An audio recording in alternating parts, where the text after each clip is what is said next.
aqui com mais um vídeo de Clash of Clans. Então, o que eu vou falar? Vamos atacar de novo. Clash of Clans é só cuidar da vila e atacar, e não tem nada pra fazer na vila mesmo. Então vamos atacar. Aquele último adversário tava difícil.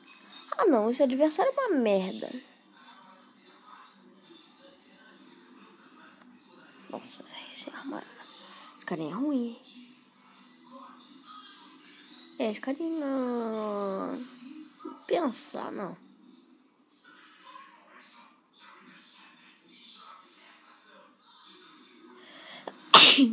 Foi mal aí. Esse pode ser. Então tá. Vamos lá.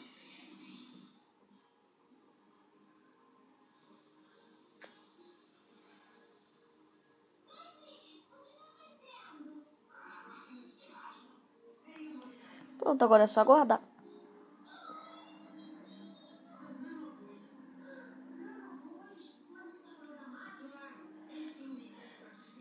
Cadê o Monteiro deles? Porque eu vi que o Monteiro me atirou.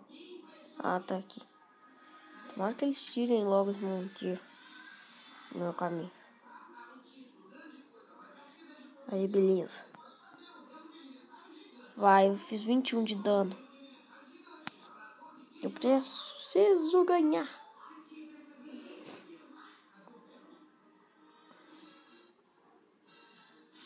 Não, eu perdi. Que droga, de novo. Pô, é difícil de achar bons jogadores que também sejam fáceis de derrotar. Então, esse foi o nosso vídeo e fui!